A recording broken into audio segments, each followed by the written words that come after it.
That woman is making people nervous. Claire Whitman lowered her voice, but not enough to keep the surrounding passengers from hearing it. Several heads turned immediately toward seat 22B, where Ava Brooks sat quietly beside the window, her dark fingers resting against the armrest as turbulence rattled the cabin again. The Boeing 777 groaned softly above the Atlantic clouds, the overhead bins trembling under the pressure of unstable air currents. Ava kept her eyes fixed on the left wing outside the glass. Something wasn't right. The vibration pattern was uneven now, sharper than normal turbulence, almost like a pulse skipping inside a living body. "Ma'am," Claire said louder this time, stepping into the aisle with that polished smile flight attendants used when pretending to stay calm. "I need you to stop alarming other passengers."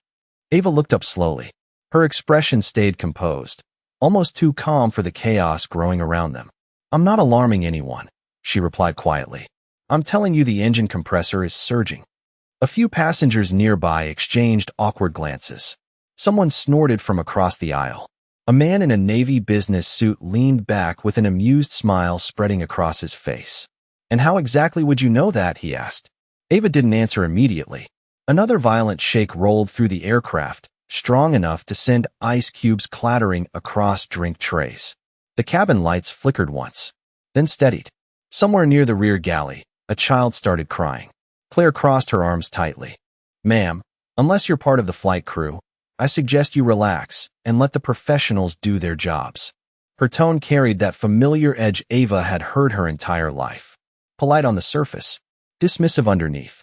Around them, the cabin smelled faintly of reheated coffee, expensive cologne, and recycled air stretched too thin over 200 nervous people. Ava slowly glanced back toward the wing. The engine vibration had changed again. Faster now, less stable. Her stomach tightened. 20 years earlier, that same sound would have triggered alarms inside a military cockpit before a pilot ever saw the warning lights. She knew the rhythm instinctively. Some knowledge never left the body. "You should tell the captain to reduce thrust before entering the storm line," Ava said calmly. "If the compressor stalls at this altitude, you could lose stability for several seconds." The businessman laughed openly this time. "Lady, this isn't Top Gun." A few passengers chuckled nervously with him. Claire's smile hardened. "That's enough." She reached for the seat back beside Ava like she was preparing to de-escalate a disturbance. "I need you to stop making statements you aren't qualified to make." Ava finally turned fully toward her. Her brown eyes were steady, unreadable, but tired in a way Claire couldn't quite place. "You don't have to believe me," Ava said softly. "Just tell the cockpit the left engine is surging unevenly during turbulence." For one brief second, silence hung between them. Then the plane suddenly dropped. Gasps ripped through the cabin as the aircraft lost altitude hard enough to lift stomachs into throats. Oxygen masks trembled behind sealed panels overhead. Drinks splashed across tray tables. A woman screamed somewhere near first class. Claire grabbed the nearest seat to steady herself, all confidence draining from her face. The businessman's phone slipped from his hand and bounced into the aisle. The engines roared louder now, uneven and strained beneath the storm clouds outside. Ava closed her eyes for half a second as memories flooded back without warning. Thunder over a rock. The vibration of an F-16 at Mach speed. Warning sirens cutting through the headset. Her father's voice years ago telling her, "A good pilot listens to the aircraft before the aircraft starts screaming." Then the intercom clicked alive overhead. Static cracked through the speakers before the captain's tense voice filled the cabin. "Attention passengers," he said carefully. "If there is anyone on board with military flight experience, please identify yourself immediately." For a moment, nobody moved. The entire cabin seemed suspended between panic and disbelief as the captain's words echoed through the speakers. The storm outside growled against the fuselage, low and distant at first, then suddenly louder as another pocket of turbulence slammed into the aircraft. Overhead bins rattled violently. Somewhere near row 14, a baby cried uncontrollably while flight attendants exchanged uncertain looks they tried desperately to hide behind professional smiles. Claire Whitman stood frozen beside Ava's seat, one hand gripping the headrest so tightly her knuckles had gone pale. The confidence she wore minutes earlier had vanished completely now. Ava slowly unfastened her seatbelt.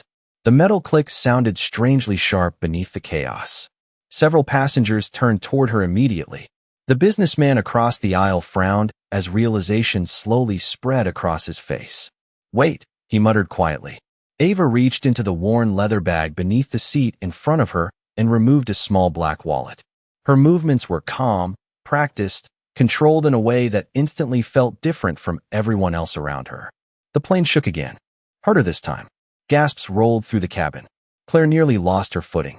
Ava steadied herself effortlessly, like her body already understood unstable motion better than solid ground. Then she opened the wallet and held up an identification card. United States Air Force. Captain Ava Brooks. Retired fighter pilot. 12 years active duty. More than 1,200 combat flight hours. Claire stared at the card as if her brain refused to process the words in front of her. The businessman's smug expression disappeared completely. Across nearby rows, passengers leaned into the aisle trying to see. A teenage boy lowered his headphones slowly, eyes wide. "You flew jets," he whispered. Ava nodded once. F-16s mostly. Before anyone could respond, the intercom crackled again. "Cabin crew, report immediately." The captain's voice sounded tighter now, less controlled. Claire swallowed hard. "I need to notify the cockpit." Ava looked toward the front of the aircraft where the galley curtains swayed slightly with each vibration. "Tell him the compressor instability is getting worse during thrust correction," she said. "And tell him not to overcompensate during descent." Claire blinked. "How can you possibly know that?" Ava glanced back toward the wing outside the rain-streaked window. The engine vibration had become visibly uneven now, subtle but unmistakable once you knew what to look for. "Because I have heard that sound before," she answered softly. Claire hesitated only a second before rushing toward the cockpit. The cabin lights dimmed briefly as lightning flashed outside, illuminating rows of frightened faces in cold white bursts. Ava remained standing in the aisle, one hand lightly resting against the overhead compartment to steady herself. She looked calm, but inside, old memories were surfacing faster now. Endless desert skies. Emergency simulations at 30,000 feet. The smell of heated electronics inside military hangars. Fear was always present in the air during flight emergencies, but panic killed faster than mechanical failure ever could. Across the aisle, the businessman cleared his throat awkwardly. He avoided eye contact at first. "Listen," he said quietly. "I did not mean what I said earlier." Ava looked at him for a long moment. Then she gave a small nod. No anger.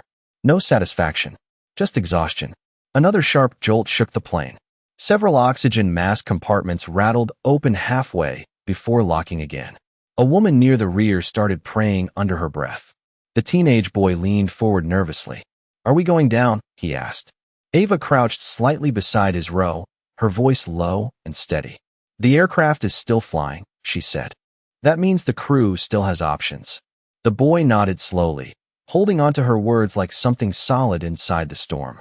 Then Claire suddenly reappeared from the front galley, breathing hard. Her entire expression had changed now. No arrogance. No distance. Just urgency. "Captain Reynolds wants to speak with you," she said quietly. The cabin fell silent again as every pair of eyes followed Ava Brooks walking toward the cockpit. The narrow hallway outside the cockpit felt colder than the rest of the plane. The sound of the engines was louder here, deeper, vibrating beneath the floor like something alive and struggling to breathe. Claire Whitman pushed aside the curtain with trembling hands and glanced back once at Ava Brooks before letting her through. For the first time since takeoff, Claire looked genuinely uncertain. Captain Daniel Reynolds turned sharply from the instrument panel the moment Ava entered. The cockpit glowed with soft green and amber lights reflecting across tense faces and storm clouds beyond the windshield. Rain streaked sideways across the glass at nearly 500 miles per hour. Beside him, First Officer Kevin Ellis gripped the controls tightly, jaw clenched hard enough to show through his cheeks. Warning indicators flickered across multiple screens in uneven bursts. "You are the former Air Force pilot?" Reynolds asked immediately. Ava nodded once. "Retired captain. Flew F-16 Fighting Falcons." Reynolds studied her face quickly, measuring confidence against fear. Whatever he saw seemed enough. "We are getting intermittent compressor instability on the left engine," he admitted.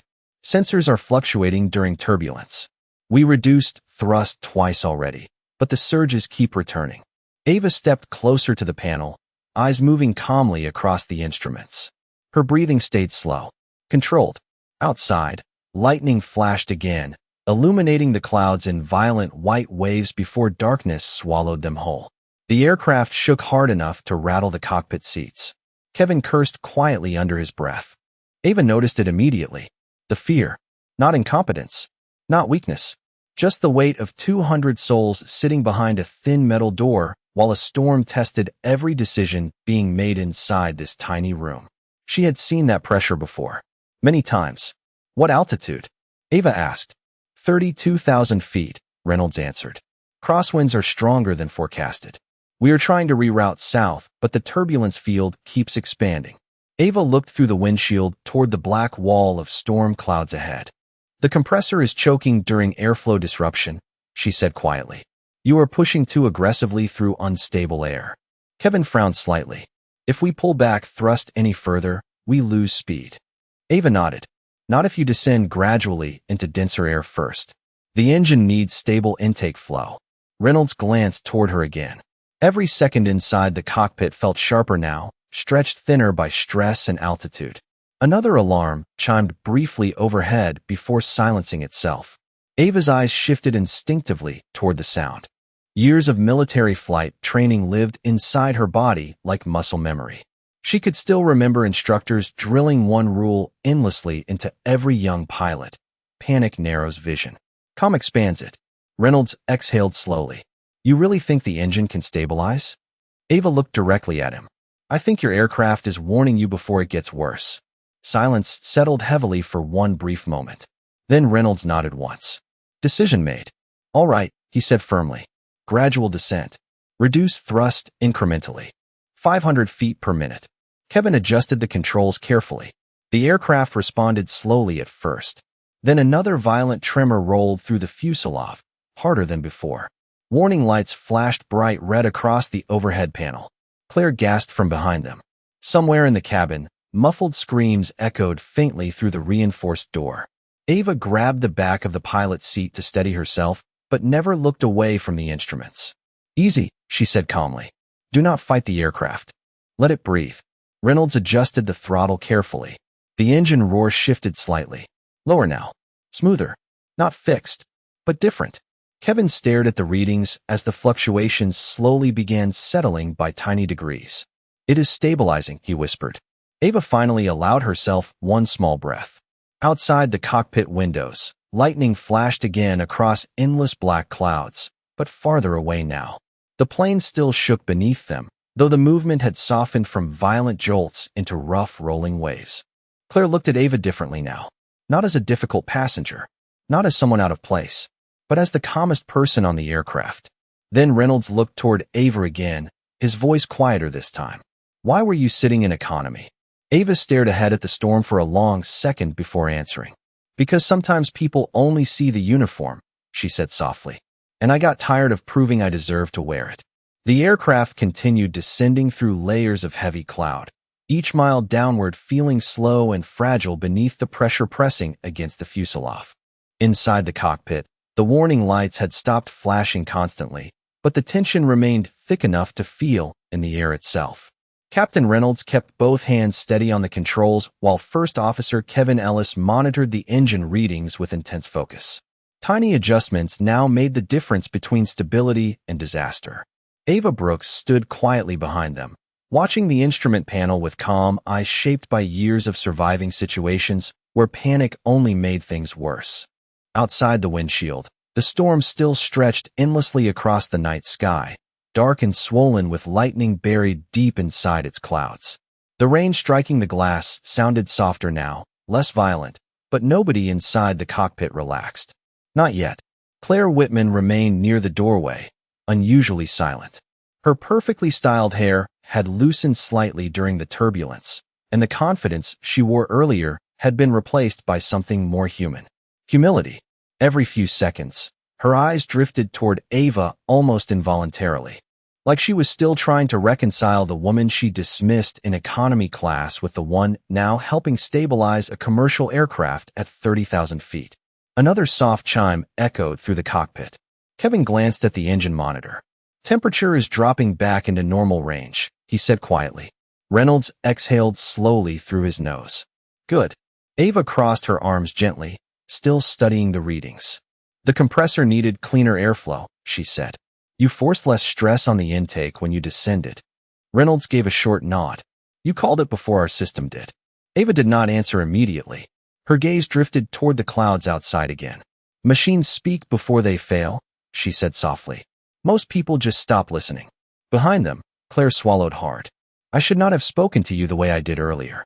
Ava looked at her briefly. No anger crossed her face. No triumph either. Only exhaustion that seemed older than the storm around them. You were trying to keep order, Ava replied quietly. Claire lowered her eyes. No, she admitted. I was judging you. The words hung heavily inside the cramped cockpit. Honest. Uncomfortable. Necessary. For several seconds nobody spoke. The aircraft rolled gently through another patch of rough air, but this time the engines responded smoothly beneath the vibration. Stable. Controlled. Kevin leaned back slightly in his seat, tension easing from his shoulders for the first time in nearly 20 minutes. I still cannot believe you flew combat missions, he said, glancing toward Ava with cautious admiration. Ava gave the faintest smile. Neither can my mother. Reynolds chuckled quietly under his breath, the sound breaking some of the fear that had filled the cockpit since the emergency began. But Ava's expression slowly faded again as memories surfaced beneath the calm exterior she had spent years building.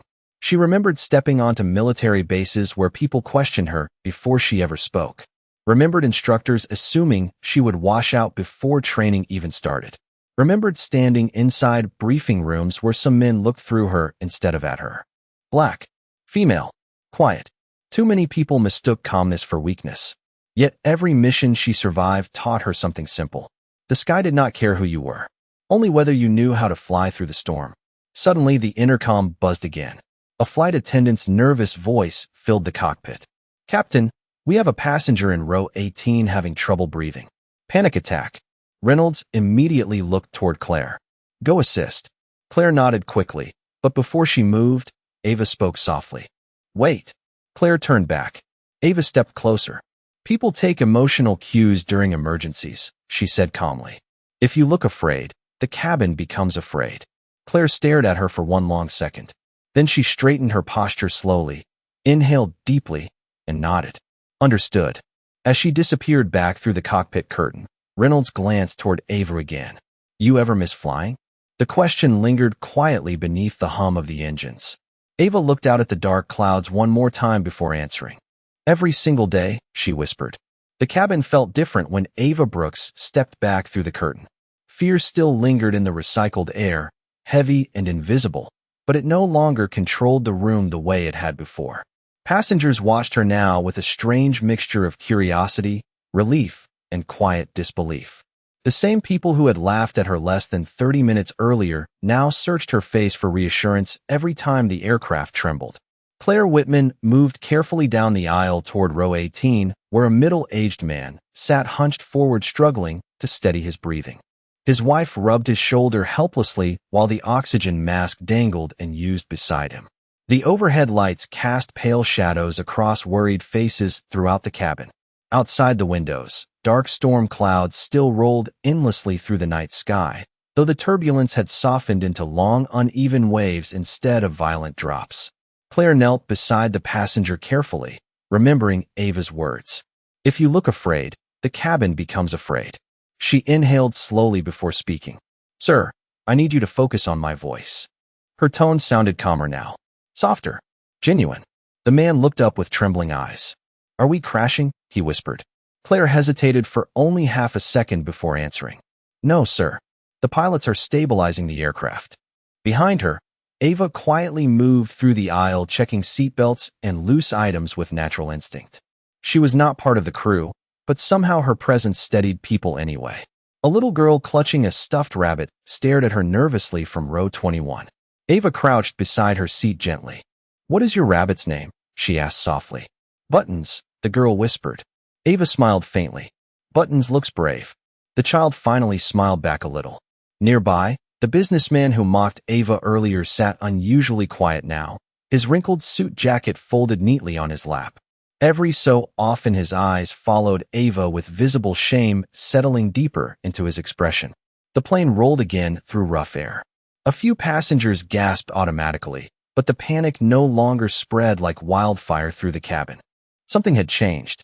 Confidence moved differently when people believed someone understood the storm better than they did.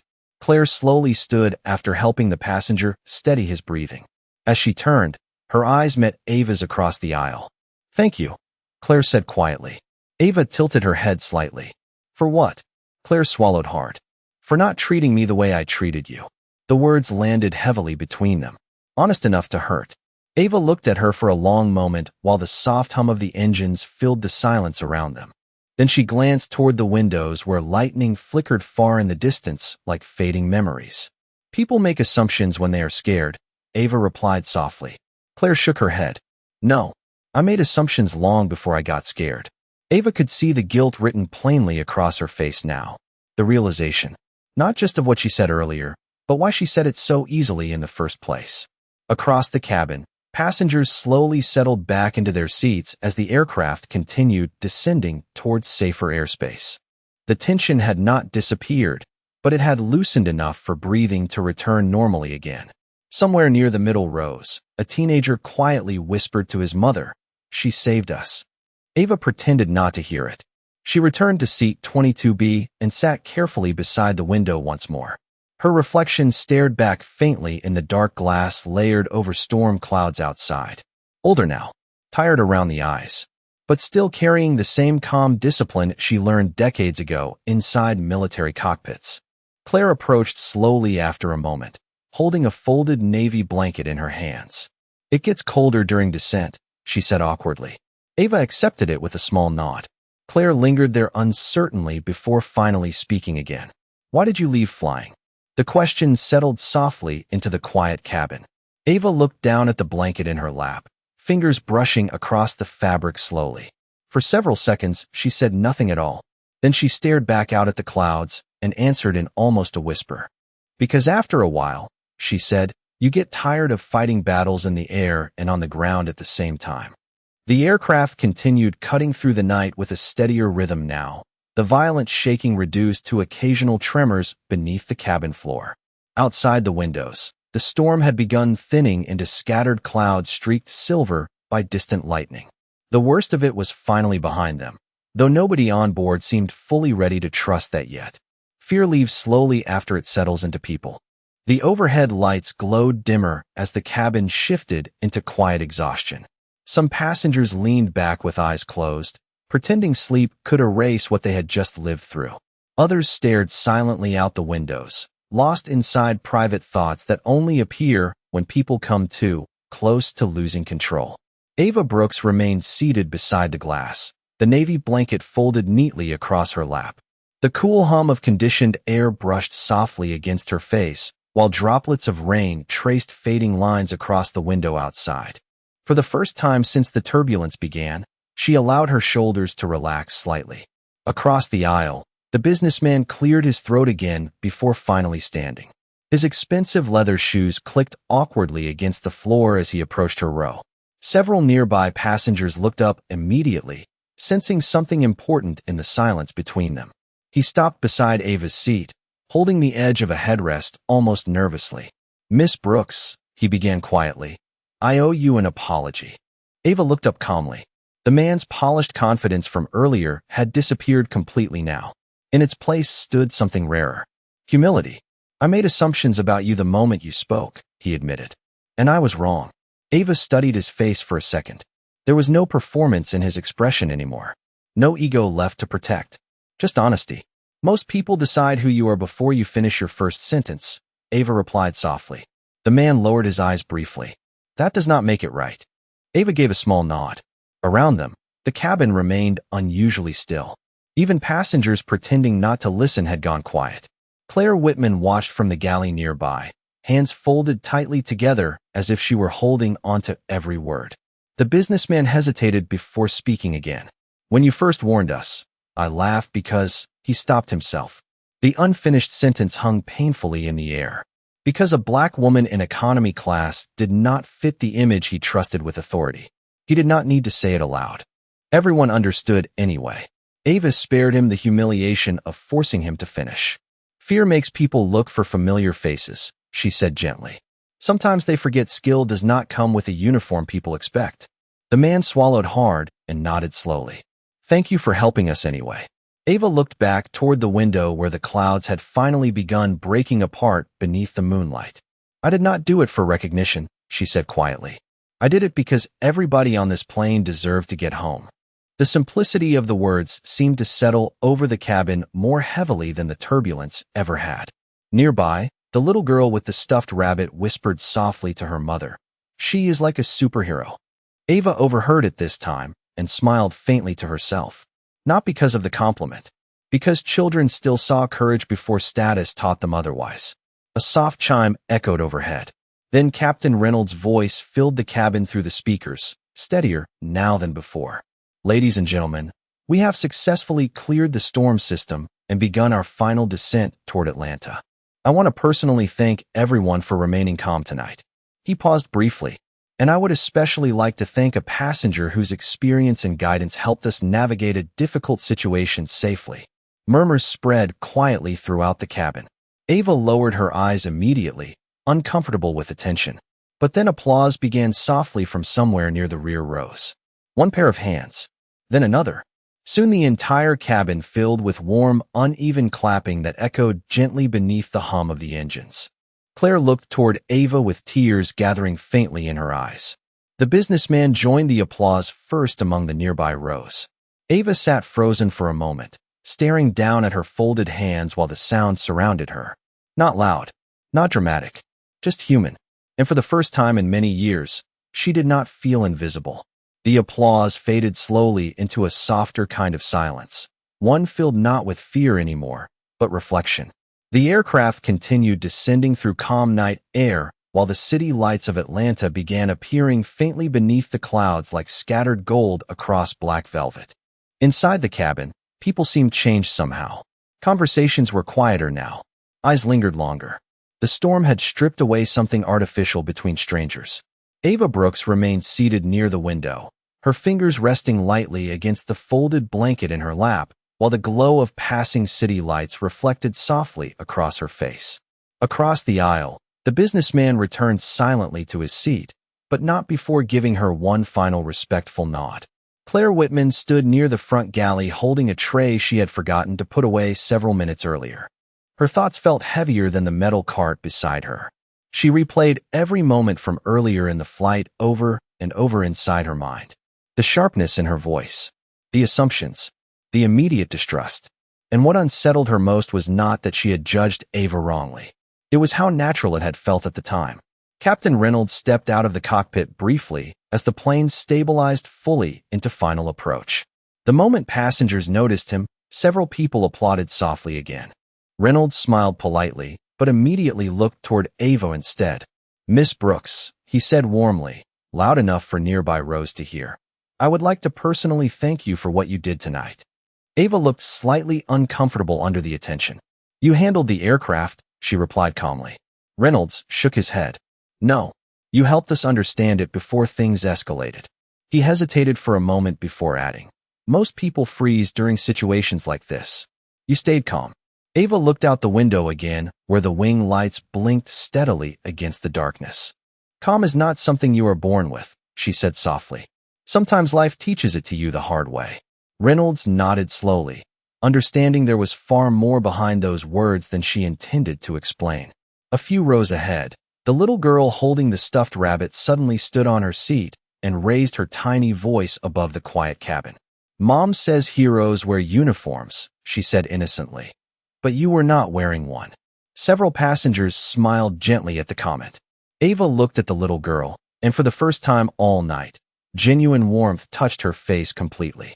"Sometimes," Ava replied softly, "people stop seeing the uniform before they stop being the person who earned it." The child seemed to think carefully about that answer before hugging her rabbit tighter. Claire slowly approached Ava again after Reynolds returned to the cockpit.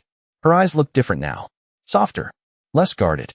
"I spent 10 years working flights," Claire admitted quietly. I always thought I was good at reading people. Ava glanced toward her calmly. Most people think that. Claire lowered her voice further. Can I ask you something honestly? Ava nodded once. Claire hesitated, struggling against the discomfort of her own realization. Did people treat you differently when they learned you were a pilot? Ava looked down briefly at her hands before answering. Sometimes. Her voice remained gentle, but something deeper lived beneath it now. Old exhaustion.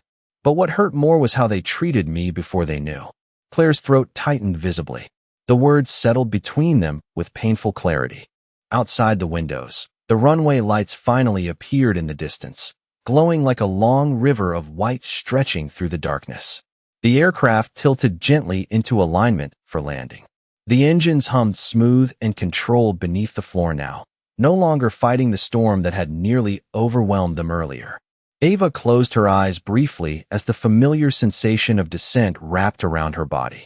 Even after all these years away from military flight, some part of her still understood every movement instinctively. The lowering altitude, the pressure shift in the cabin, the subtle change in engine pitch before touchdown. It felt strangely emotional now, not because she missed flying, but because for one night, she remembered she had never truly stopped being the woman who once trusted herself above the clouds.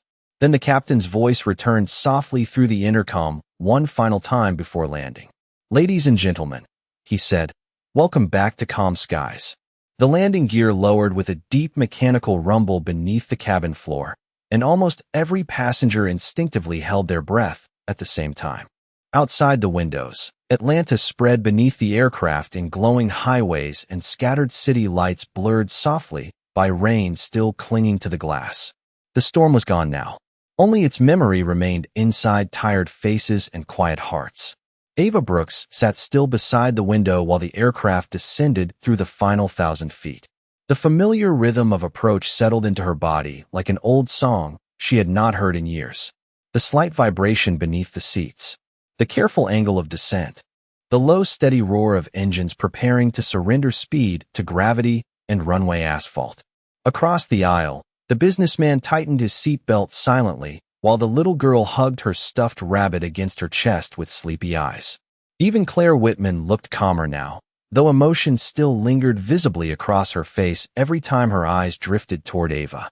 Then the wheels touched the runway. A soft impact. Controlled. Smooth. The cabin erupted instantly into relieved applause and exhausted laughter as the engines reversed gently beneath the aircraft. Some passengers wiped tears from their eyes, while others leaned back into their seats like they had been carrying invisible weight for hours. Ava simply closed her eyes for one brief second as the runway lights flashed past outside the window. Safe. The aircraft slowed gradually before turning toward the terminal under a light mist drifting across the tarmac.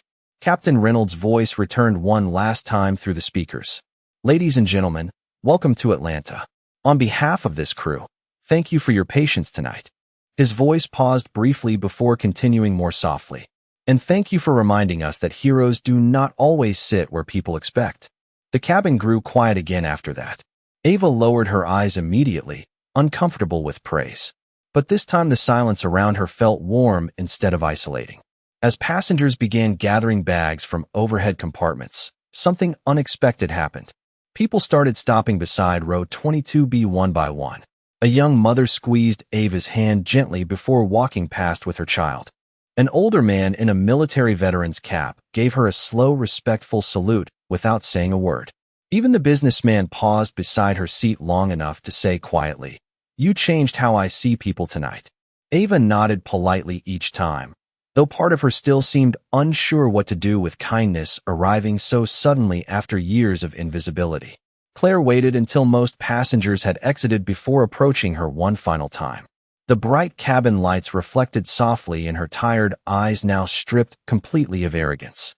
"I spent the entire first half of this flight looking at you," Claire admitted quietly, "but I never actually saw you." Ava looked up slowly. Claire swallowed hard before continuing. "I think that is true for more people than I realized." For a long moment, neither woman spoke. Around them, the cabin slowly emptied into soft footsteps and rolling luggage wheels echoing down the aisle. Somewhere near the front galley, Another flight attendant quietly wiped away tears while pretending to organize paperwork.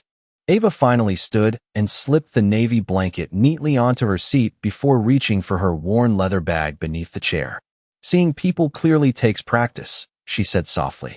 Especially when the world teaches you shortcuts. Claire lowered her eyes. I am sorry. Ava studied her face carefully. The apology felt real. Not because it was dramatic. Because it was uncomfortable. Honest apologies usually are. Ava adjusted the strap of her bag over her shoulder and gave the faintest smile. Then do better next time, she replied gently. Claire nodded immediately, tears gathering again despite her attempt to hide them. As Ava turned toward the exit door, the little girl with the stuffed rabbit suddenly ran back down the aisle before her mother could stop her completely.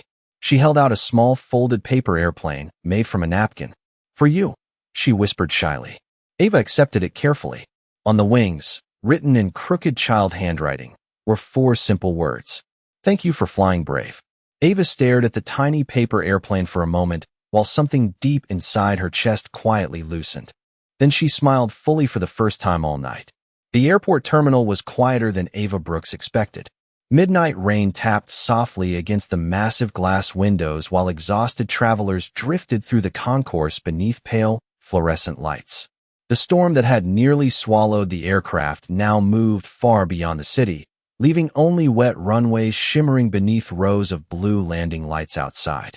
Ava walked slowly through the terminal carrying her worn leather bag over one shoulder and the small paper airplane carefully tucked inside her hand. Around her, rolling suitcases echoed against polished floors while distant announcements blurred together overhead in tired mechanical voices. Most passengers from the flight had already disappeared toward baggage claim or connecting gates, eager to return to ordinary life after surviving something none of them would forget. But every few steps, someone from the flight still recognized her. A quiet nod, a thankful smile, a hand pressed briefly over the heart. Small gestures, human gestures. Ava acknowledged each one politely, though part of her still struggled to accept being seen so openly after spending years trying not to stand out. Near the large terminal windows overlooking the runway, she finally stopped walking. Outside, planes rested beneath the rain like sleeping giants wrapped in silver mist. Ava stared at them silently. Somewhere deep inside her chest, old feelings stirred again. Not regret exactly. Something softer. Longing. Behind her, familiar footsteps approached carefully. Claire Whitman stopped a few feet away, still wearing her flight attendant uniform, though the sharp professionalism from earlier had faded into simple exhaustion. In her hands, she carried a small navy folder.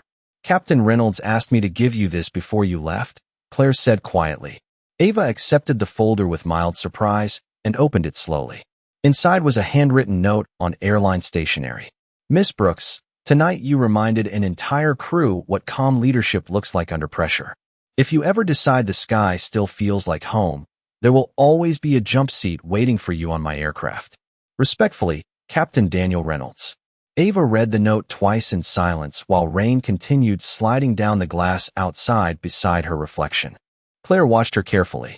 You really miss it, do you not? She asked softly. Ava smiled faintly without looking up. Some parts of flying never leave you. Claire nodded slowly before speaking again. Can I tell you something honestly? Ava closed the folder gently. Of course. Claire hesitated, searching for the right words. Tonight scared me, she admitted. Not just the turbulence. Realizing how quickly I decided who you were before I knew anything about you. Ava leaned lightly against the window, watching runway lights flicker through the rain outside. Most people do not notice their assumptions until life forces them to, she said quietly. Claire lowered her eyes. I think I need it tonight. Ava turned toward her then, expression calm and warm beneath the soft terminal lighting. Growth usually starts with discomfort, she replied gently. For a long moment, neither woman spoke. Travelers passed behind them in blurred motion, while the airport continued breathing its endless rhythm of arrivals and departures. Then Claire glanced toward the paper airplane still resting in Ava's hand. You kept it. Ava unfolded the tiny napkin carefully, smoothing the creases with her fingertips. Thank you for flying brave. The crooked handwriting made her smile again. Children say things adults spend years forgetting, Ava whispered. Claire looked at her thoughtfully. What is that? Ava folded the airplane back together slowly before answering. That courage does not always look the way people expect. Outside the glass, another aircraft lifted into the rainy night sky, its lights climbing steadily upward through the darkness until they disappeared beyond the clouds. Ava watched it go without blinking. Years ago, she thought leaving the Air Force meant leaving part of herself behind forever. But tonight had reminded her something important. The world may stop seeing your wings. That does not mean you forget how to fly. Claire finally smiled softly through tired eyes. I do not think anyone from tonight will forget you. Ava looked down at the paper airplane in her hand one last time before slipping it carefully into her jacket pocket beside Captain Reynolds' note. Then she picked up her bag, turned toward the terminal exit, and walked calmly into the quiet glow of the rain-soaked Atlanta night while somewhere far above the clouds, another aircraft crossed safely through the dark.